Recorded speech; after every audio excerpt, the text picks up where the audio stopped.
we always try to have a few Pith helmets in the shop because they're so evocative of foreign travel, hot climates, exploring, uh, life overseas.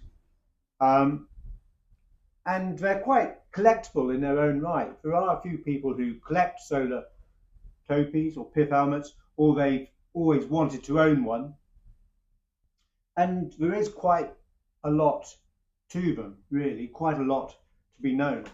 So much so, in fact, that a book's even been written on them from a collector who I think must have had a huge collection dating from the mid 19th century, probably all the way up to the present day. So the Pith helmet, well, it's known by a number of different names. Um, Solar Topi, the Foreign Service helmet, Sun helmet.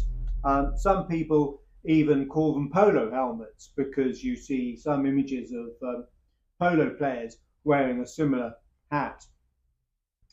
So, what are its origins?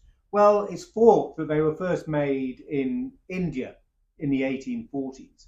And the name Pith helmet comes from the material that was first used to make them, solar pith, which is a very low density, spongy sort of wood, which comes from an aquatic plant, which is often thought of as a weed and quite commonly found in paddy rice fields. And hence the name pith helmet or solar topi, coming from the name of the plant. Well, they were soon adopted by the British in India. Most of the British Army, up until that date, were forced to wear the same helmets that they wore in Europe. And the Shako and other helmets, of course, were quite hot and not really suited to a climate like India. So the Pith helmet, which was much lighter and more area, was going to be far more popular. By the end of the 19th century, they were widespread use by the British Army, but also civilians were using them. And certainly by the Second Boer War, which was either side of 1900, the Wolseley pattern helmet was commonly used by most British regiments. Now, this is a much later Wolseley pattern helmet, and it's got a regimental flashing on it here. This is actually for the RAF, and the RAF used the Wolseley pattern from its formation in 1918 up until around about 1945. And this example is quite nice in that it's got a leather edging to it and a leather chin strap. Most of them didn't have this leather edging, but whenever we find a pith helmet with leather edging, we're far more excited. They're much better looking, just give you a feeling of them being much better quality. And we can see from the top here we've got an air vent which comes through to allow the circulation of air, and that's part of what a pith helmet is all about. Keep your head nice and cool, allow the circulation of air. And if we look to the inside of this one, it says that it's made of cork and rubber, and they started using cork from around about 1870. And of course that's a similar material, very light. It can be quite spongy.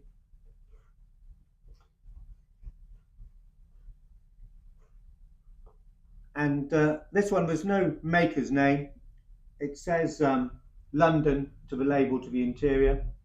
But lots of London makers were making pith helmets and supplying the British Army and civilians who are going out to tropical climates. So that's quite a nice example of a Wolseley pattern helmet.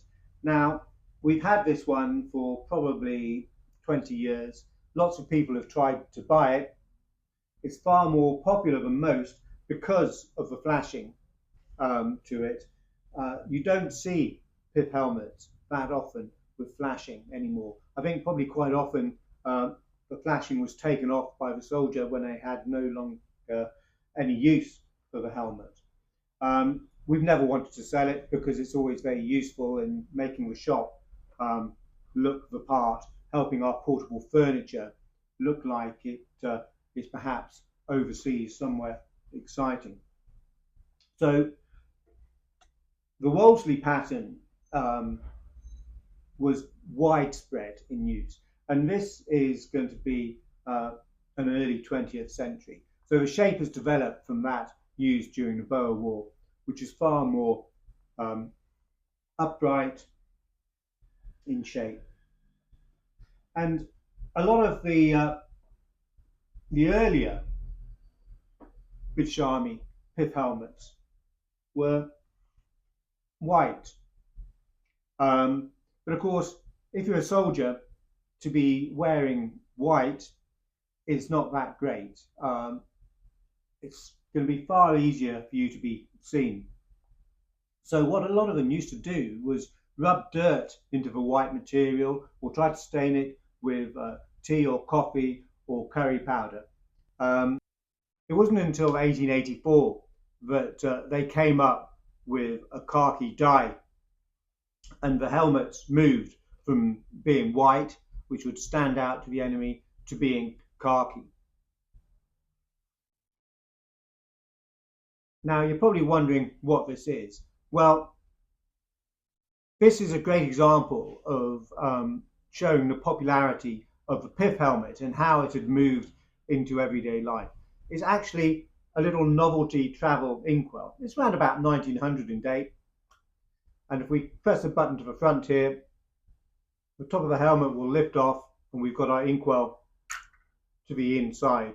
And you can see that it's made of brass with a glass inkwell, and you've got a little sprung rubber seal to the top of the lid here, which will press down on the glass bottle to make a nice firm fitting to prevent your ink from coming out. So this is based on the design of the Wolseley pattern regimental helmet used commonly during the Boer War, and of course that would also be a selling point to a lot of people back home who would empathise with the soldiers out in South Africa, or perhaps might be an ex-soldier and quite fancy a Boer War pith helmet inkwell. These are not that common. I think we've had 3 in 25 years of looking for them, so that's quite a nice item. Around about 1900 in date. This is another form of sun hat, and its title is a khaki Sola pith hat, but they are quite commonly known as Bombay bowlers. And a very similar version was also made with a quilted finish, and that became very popular, and that was a Cawnpore Tent Club hat. And one of the reasons it became popular was because the Prince of Wales, on his 1875-76 visit to India, wore one, and so everyone back home immediately knew about it. Now, this Bombay bowler has got the maker's label to the inside for Thresher and Glennie of London, and of course they were big outfitters and military suppliers. It's also a size 7. They put the number just in there, and it's another good example. So you've got the leather edging, which is always nice.